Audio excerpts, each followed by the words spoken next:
Welcome to Gardenwise Adventures. My name is Malie. Today we're going to do the second part of my fall vegetable seed planting series.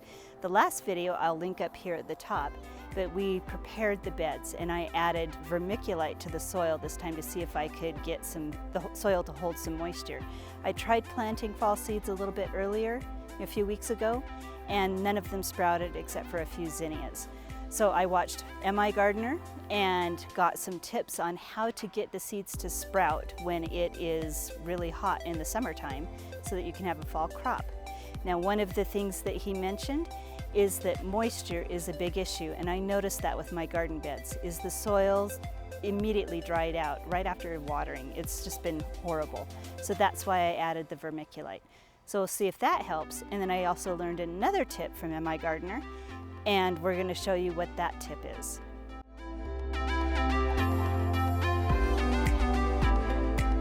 So right here I have a large piece of cardboard. So right after I plant my plants and after I water them in, I'm going to lay the cardboard over the top.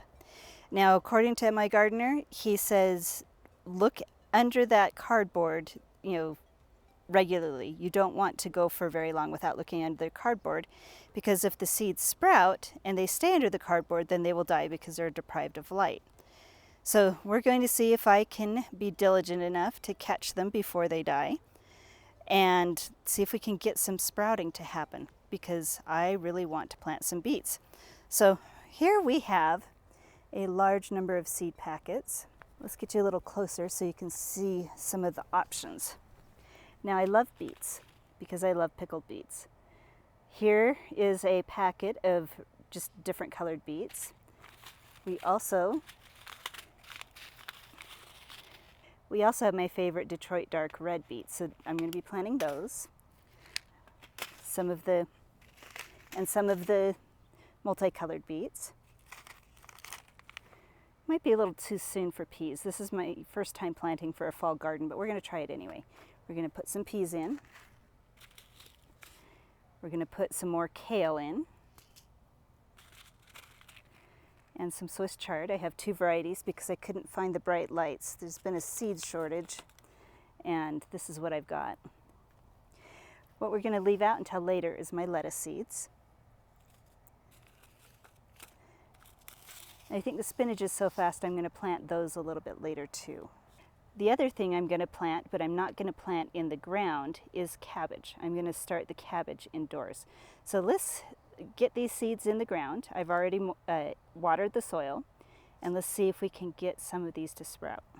Now, the first thing I'm going to plant is my Detroit dark red beets. We're going to see if I can make some furrows here.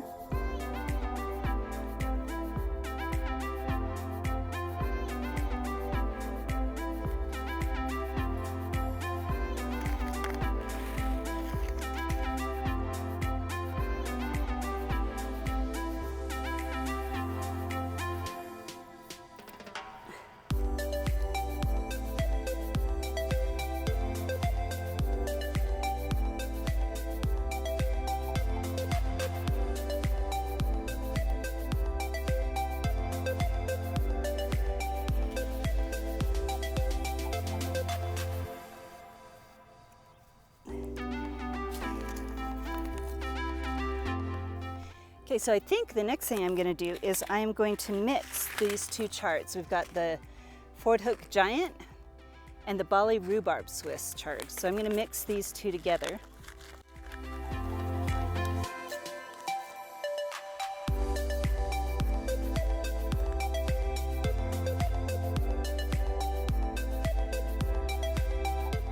Then lastly, we're going to do some red Russian kale. See if we can get some germination on those.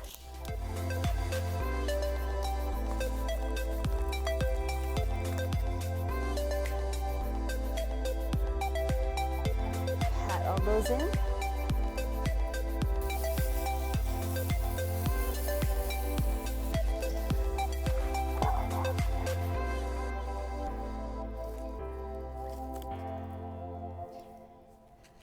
There, we've got the seeds in the ground, we've got them watered in, and we've got the cardboard over the top.